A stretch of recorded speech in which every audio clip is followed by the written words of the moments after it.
دوستو، گزشتہ جمعہ آپ حضرات کے سامنے ایمان کی کمال کی 4 علامتیں بیان فرمائی تھی۔ ان میں سے تیسری علامت حب فی اللہ اور بغض للہ، یہ بھی ایمان کی کمال کی علامتوں میں سے ہے۔ ان کی وضاحت کچھ میں نے آپ حضرات کے سامنے گزشتہ جمعہ ذکر کر دی تھی۔ اللہ کی ذات کے لیے کسی سے محبت کرنا، یہ کتنی بڑی عبادت ہے، اس کا کتنا بڑا مقام ہے، اس کی کتنی بڑی عظمت میرے رب کی نگاہ کے اندر ہے، آپ اور میں اس کا اندازہ نہیں لگا سکتے۔ آپ اندازہ کریں، میرے اللہ نے قرآن پاک کو دیکھنا عبادت قرار دے دیا، چھونا عبادت قرار دے دیا، چومنا عبادت قرار دے دیا۔ وجہ کیا ہے؟ قرآن میرے اللہ کا کلام ہے۔ جو رب اپنے کلام کو دیکھنا عبادت بنا دیتا ہے، وہ رب اپنی ذات کے لیے کسی سے محبت کرنے کا مقام کتنا عطا فرمائے گا۔ آپ اندازہ کریں، ایک حافظ قرآن کو اگر آپ محبت کی نگاہ سے دیکھتے ہیں نا، یقین کریں میرا رب خدا کی قسم اس پہ بھی اجر عطا فرماتے۔ وجہ یہ نہیں کہ وہ حافظ قرآن خوبصورت ہے، وجہ یہ ہے کہ اس کے سینے میں میرے اللہ کا کلام آ گیا ہے۔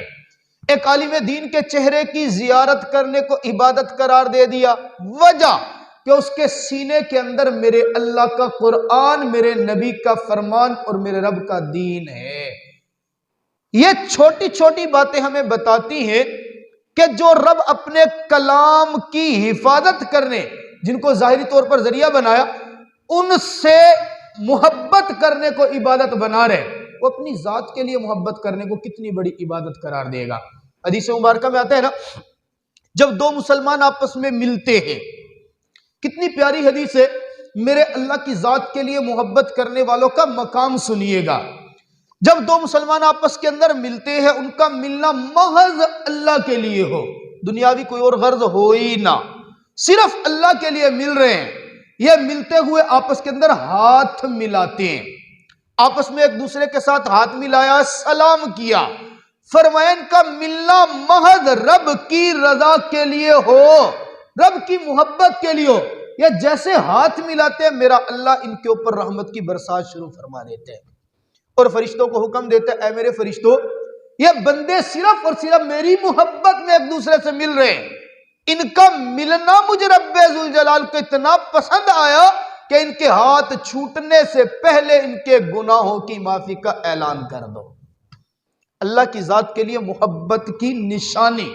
ایک حدیث مبارکہ میں آتا ہے، میرا اللہ کل قیامت والے دن پوچھے گا، این المتحابین، وہ لوگ کہاں ہیں جو میرے لیے ایک دوسرے سے محبت کرتے تھے، جدا میرے لیے ہوتے تھے، ملتے میرے لیے تھے، ان کا ملنا میرے لیے، جدا ہونا میرے لیے، اکٹھے ہونا میری محبت کے لیے، کہاں ہے؟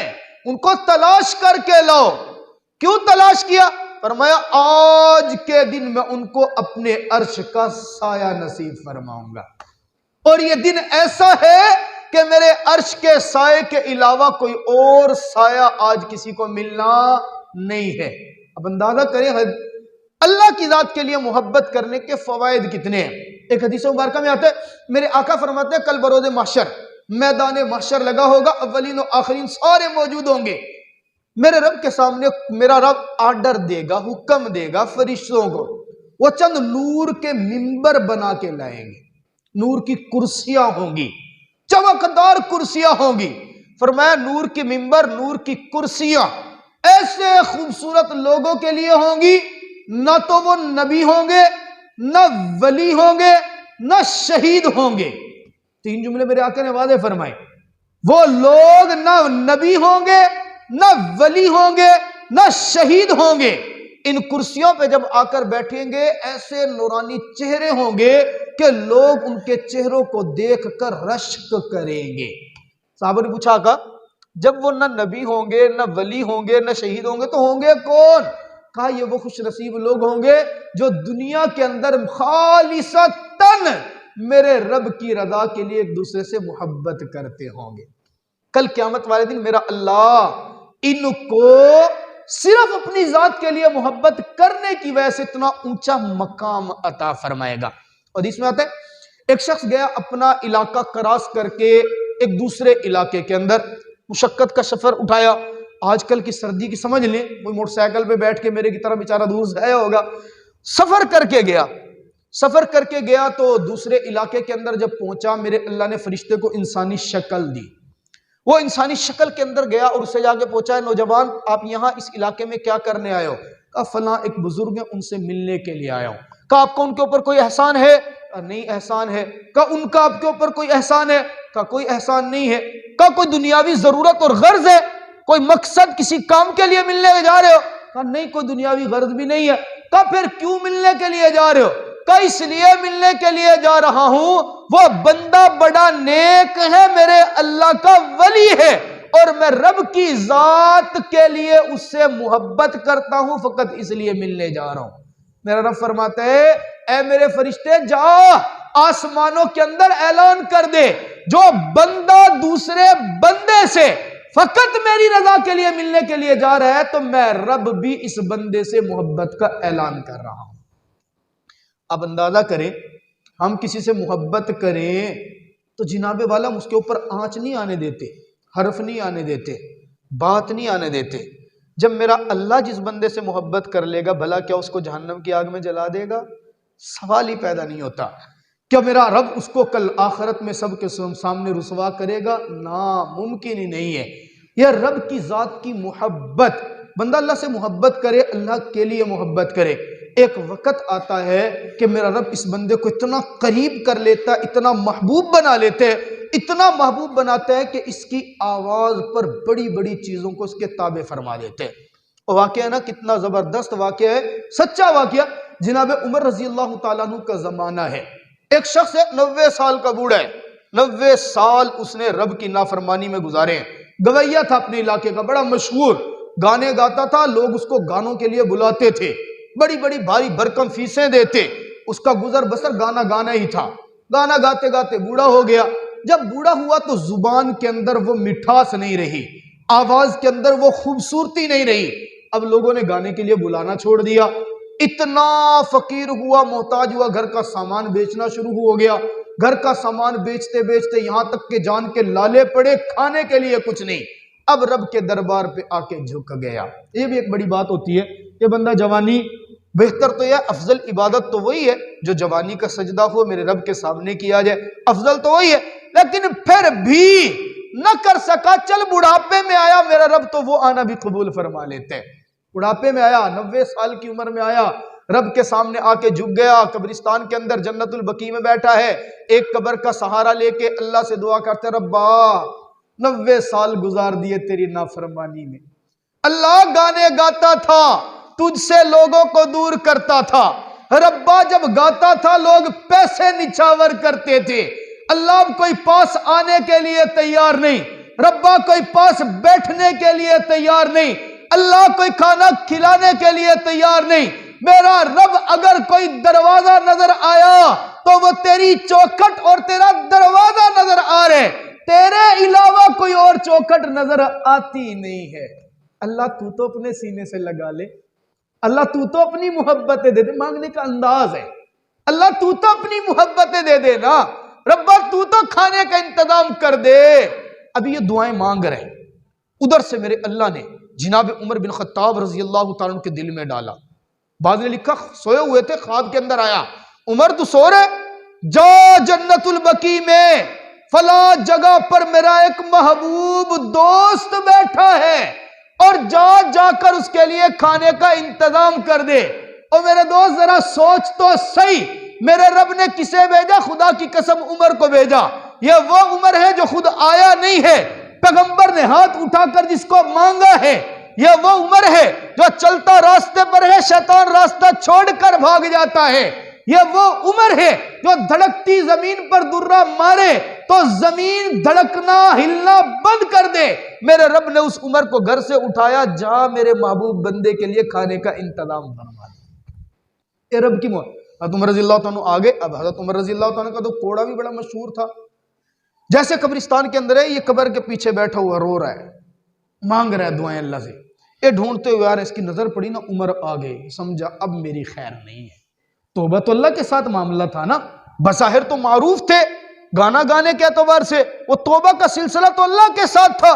دیکھا عمر آ رہا ہے، جوتے اٹھائے بھاگنا شروع کر دیا، ڈر سے کہیں عمر آ کے میری دھلائی نہ شروع کر دے۔ جناب عمر رضی اللہ تعالیٰ نے دیکھا، آواز دی، او اللہ کے ولی ٹھہر جا ٹھہر جا، تو وہ نوجوان، تو وہ شخص ہے جس کے لیے میرے رب نے ڈائریکٹ حکم دیا، خواب کے ذریعے سے صحیح جا اور جا کر میرے محبوب بندے کے لیے کھانے کا انتظام فرما دے۔ یہ اللہ تعالیٰ کی محبت ہے، اللہ کی ذات کے لیے کسی سے محبت، یہ میں عرض کر رہا ہوں، رب کی ذات کے لیے کسی سے محبت کرو تو اتنا انعام ہے۔ ذرا سوچو اگر رب سے محبت کرو گے تو کیا ملے گا، اللہ سے محبت کرو گے تو سینکڑوں احادیث، سینکڑوں واقعات خدا کی قسم ایسے ہیں، اس موضوع کے اوپر اگر سنائے جائیں تو آپ حیران و پریشان ہو جائیں گے۔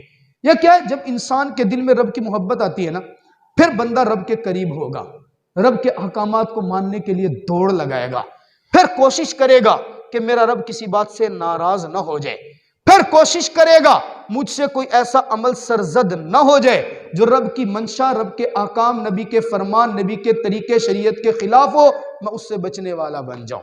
یہ ہماری ذمہ داری ہے۔ ایک مسلمان کے لیے جس طرح نیک کام کرنا ضروری ہے نا، اسی طرح برے کاموں سے بچنا بھی ضروری ہے۔ ایک مسلمان کے لیے نیک طریقہ جاری کرنا جتنا ضروری ہے، اتنا ہی ضروری برے طریقے سے بچنا اور برائی کے راستے کو بند کرنا ہے۔ یہ مہینہ چل رہا ہے دسمبر کا مہینہ، انگریزی اعتبار سے سال کا آخری مہینہ ہے۔ ہم مسلمان ہیں، ہمارا تو خیر سال ختم ہوتا ہے ذی الحجہ کے اوپر، محرم سے سال شروع ہوتے ہیں، لیکن ایک عجیب بات ہے، یہ بھی ایمان کی علامت ہے نا جی، ہم زکوٰۃ دیتے ہیں رمضان کے اندر اور سال ختم کرتے ہیں دسمبر کے اندر۔ یہ بھی ایک عجیب نظام ہے۔ دسمبر جب شروع ہوتے ہیں تو کافی سارے معاملات شروع ہوتے ہیں، سارے محکموں کو پڑی ہوئی ہوتی ہے، آڈٹ بنانا ہے، رپورٹ کرنی ہے، یہ کرنا ہے، وہ کرنا ہے، وہ کرنا۔ یہیں پر دو قسم کی تیاریاں اور مزید شروع ہو جاتی ہیں۔ ایک تیاری وہ ہوتی ہے جس کا تعلق دسمبر کی 25 تاریخ کے ساتھ ہے، اور ایک تیاری وہ ہوتی ہے جس کا تعلق دسمبر کی لاسٹ ڈیٹ، آخری تاریخ، آخری لمحے کے ساتھ ہوتا ہے۔ پہلی چیز جو 25 تاریخ کی جس کے لیے تیاری ہوتی ہے، اس کو میرے خیال میں کرسمس ڈے کہا جاتا ہے۔ عیسائی لوگ اس دن اپنی کیا کرتے ہیں، وہ ایک عید مناتے ہیں۔ اور دوسری بات، وہ جو سال کا بالکل آخری ہوتا ہے، آخری لمحہ، اس کو نیو ہیپی ایئر نائٹ، میری انگلش بڑی کمزور ہے، مجھے آتی نہیں ہے، اس طرح کے الفاظ کچھ بولے جاتے ہیں۔ بہرحال یہ سال کے اندر جو آخری لمحہ ہوتے ہیں، اس کے اوپر تو انشاءاللہ اگلے جمعے گفتگو کریں گے۔ اگر آپ حضرات نے تھوڑا سا وقت دیا، ٹائم سے تشریف لائے تو تفصیل سے بتائیں گے۔ یہ کرسمس کیا ہے؟ سال کے اندر 25 تاریخ کو توجہ کیجئے گا، 25 دسمبر عیسائی جو ہیں، جو اپنے آپ کو حضرت عیسیٰ علیہ السلام کا ماننے والا کہتے ہیں، وہ اس دن کو عید مناتے ہیں، کرسمس ڈے کے نام سے اس کو یاد کرتے ہیں، اور اس کو منسوب کرتے ہیں کہ جی یہ دن حضرت عیسیٰ علیہ السلام کی پیدائش کا دن ہے۔ اس دن حضرت عیسیٰ علیہ السلام پیدا ہوئے تھے، تو ہم ان کی یاد کے اندر خوشی مناتے ہیں، بھنگڑا ڈالتے ہیں اور رقص کرتے ہیں، موسیقی کرتے ہیں، شراب پیتے ہیں، وغیرہ وغیرہ، ساری باتیں ان کی چلتی ہیں۔ یہ کرسمس منانا ہماری شریعت، ہمارا مذہب، ہمیں رب کا حکم، پیغمبر کی تعلیم یہ بتاتی ہے بالکل منانا ناجائز اور حرام ہے۔ اس کے اندر شرکت کرنا ایک مسلمان کے لیے بالکل بھی ٹھیک نہیں ہے۔ اب رہی یہ بات کہ کیا ان کے لیے ٹھیک ہے، اس میں علماء فرماتے ہیں اصل میں بات یہ ہے، وہ لوگ کہتے ہیں 25 دسمبر یہ سال کا سب سے بڑا دن ہے، حقیقت میں یہ بڑا نہیں ہے۔ آپ کیلنڈر دیکھیں، سامنے آپ کے لگا ہوا ہے، اس کیلنڈر کے اوپر دن کے، منٹوں کی اور گھنٹوں کی ترتیب آپ دیکھیں تو سال کا سب سے چھوٹا دن 25 دسمبر کا ہوتا ہے، لیکن کہا جاتا ہے کہ سب سے بڑا دن ہے، وہ منسوب کرتے ہیں حضرت عیسیٰ علیہ السلام کی طرف۔ اور ایک اور مزے کی بات، کوئی بھی تاریخ آپ اٹھا کے دیکھ لیں، تاریخ تو رہ گئی ایک طرف، آپ میرے رب کا قرآن اٹھا کے دیکھیں، خدا کی قسم واضح اشارہ ملتا ہے کہ 25 دسمبر جناب عیسیٰ علیہ السلام کی پیدائش کا دن نہیں ہے۔ اب آپ کہیں گے کہاں ہے قرآن پاک کے اندر دسمبر کا لفظ کہاں سے آ گیا؟ بھئی ہر چیز نہیں ہوتی، باقی معاملات سمجھنے کے لیے ہوتے ہیں۔ جناب عیسیٰ علیہ السلام پیدا ہوئے حضرت مریم علیہ السلام کے بطن سے، سورہ مریم 16ویں پارے کے اندر آپ پڑھیں، پیدائش کا پورا واقعہ لکھا ہے۔ جناب مریم کو جس وقت درد ذیل شروع ہوا، وَهُزِّي إِلَيْكِ بِجِذْعِ النَّخْلَةِ، رب کا قرآن کہتا ہے درد ذیل شروع ہوا نا، وہ تنہائی کے اندر تھی، کھجور کے درخت کے کسی سہارا لے کر بیٹھ گئی۔ اب درد ذیل جب شروع ہوا، تکلیف بڑی، میرے رب نے حکم دیا مریم پریشان ہونے کی ضرورت نہیں، جس درخت کا تو نے سہارا لیا ہے اس درخت کے اوپر پکی ہوئی کھجوریں لگی ہوئی ہیں، ان کھجوروں کو جھاڑ، کھجوریں نیچے گریں گی، کھجور اٹھا کے کھانا، ساتھ تیرے میں پانی کا چشمہ نکالوں گا، پانی پی لینا، یہ درد تیرا آہستہ آہستہ ختم ہونا شروع ہو جائے گا، وعدہ حمل ہو جائے گا۔ اب یہ پتہ چلتا ہے کہ جناب عیسیٰ علیہ السلام کی پیدائش اس وقت ہوئی جب کھجوریں پکنے کا موسم تھا۔ اب آپ بتائیں کہ کھجوریں کس موسم میں پکتی ہیں؟ دسمبر میں؟ کھجوریں تو جون جولائی اگست، یہ جناب والا سخت گرمی میں کھجور پکتی ہے، سردی کا تو تعلق ہی نہیں ہے۔ اب سردی کے اندر 25 دسمبر، یہ جناب عیسیٰ علیہ السلام کی پیدائش کی 3 صدیاں گزرنے کے بعد یہ دن کا انہوں نے منانا شروع کیا ہے۔ لہذا اس دن کو منانا اور اس دن کو معظم سمجھنا یہ ہماری شریعت کے اندر نہیں ہے۔ یہ تو بات کنفرم ہو گئی کہ یہ تو ہماری شریعت میں نہیں ہے۔ اب یہ کہ ہمارے محلے میں، ہمارے قرب و جوار میں عیسائی لوگ بیٹھے ہوں، رہ رہے ہوں، کیا ان کو ہدایہ دینا، کیا ان کو میری کرسمس کہنا، کیا ان کو کرسمس کی مبارکباد دینا، کیا ان کے گھر سے آیا ہوا تحفہ قبول کرنا، کیا ان کے گھر مٹھائی کا ڈبہ بھیجنا، کیا ان کے گھر سے آئی ہوئی مٹھائی کھانا، اس دن میں وہ کیسا ہے؟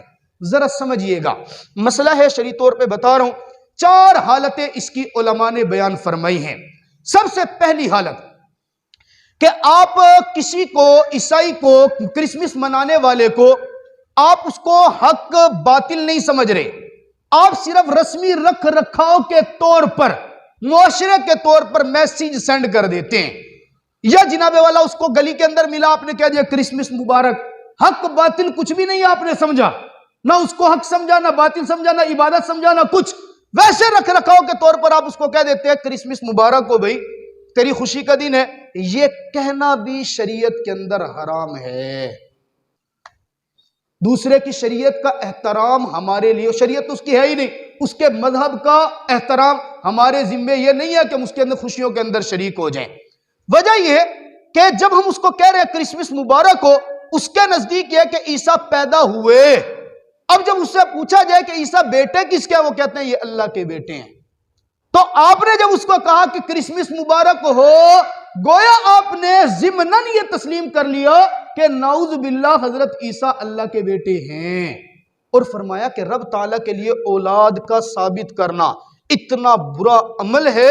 قرآن پاک کہتا ہے تنشق الارض وتخر الجبال، یہ اتنا سخت ہے کہ اللہ کے لیے جب اولاد ثابت کرو گے میرا رب پہاڑوں کو ریزہ ریزہ کر دیتے ہیں، زمین کو پھاڑ دے گا۔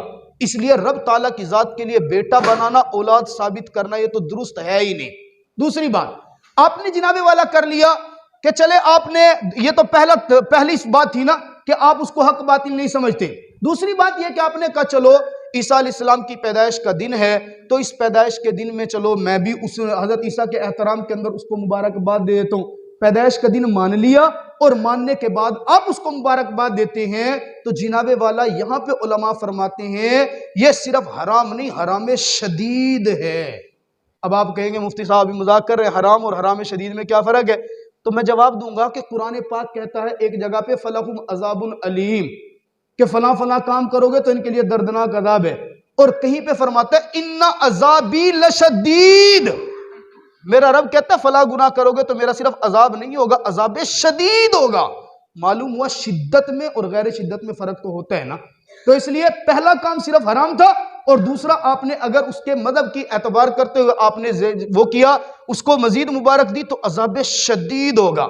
تیسرا یہ کہ آپ کہتے ہیں جناب والا میں جناب والا حضرت عیسیٰ علیہ السلام کی میلاد منا رہا ہوں، جیسا کہ ہم اپنے حضور کی میلاد مناتے ہیں، تو میں اس طرح میلاد منا لیتا ہوں، تو میلاد کے اندر شرکت کرتا ہوں، اور ان کا مذہب ٹھیک ہے، سارا کچھ ٹھیک ہے، اس کا احترام کرنا ہمارے لیے ضروری ہے، حضرت عیسیٰ اللہ کے پیغمبر ہیں۔ یہ ساری باتیں ماننے کے بعد اب جناب اب اس کی محفل کے اندر بھی شریک ہو گئے، اور اس کے گھر بھی چلے گئے، اس کے لیے گفٹ بھی لے کے چلے گئے، آپ نے اس کو مبارکباد بھی دے دی۔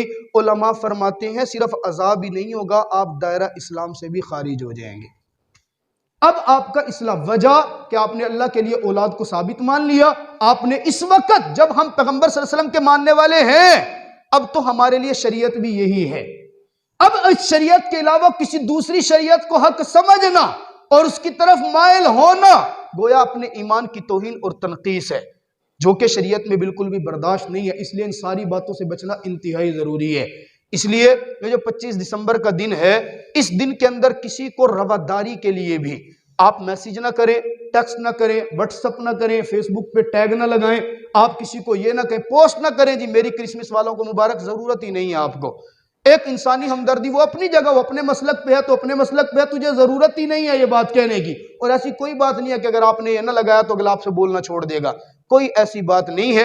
باقی رہی بات اس دن کے حوالے سے مزید احکامات، وہ میں شروع کے اندر آپ کو بیان کر چکا ہوں۔ بہت سارے ساتھی آخر کے اندر آتے ہیں، وہ بات کو پوری سنا کریں، سمجھا کریں، پھر اس کو آگے نقل کیا کریں۔ پورے ہفتے کے اندر ایک دن آپ حضرات کے لیے بڑی محنت کر کے نکال کے لاتے ہیں، مسائل آپ کو بتاتے ہیں، سکھاتے ہیں۔ آپ سے بھی گزارش ہے، ہر جمعہ ہی کرتا ہوں کہ تھوڑا سا ٹائم جلدی نکال کے لایا کریں۔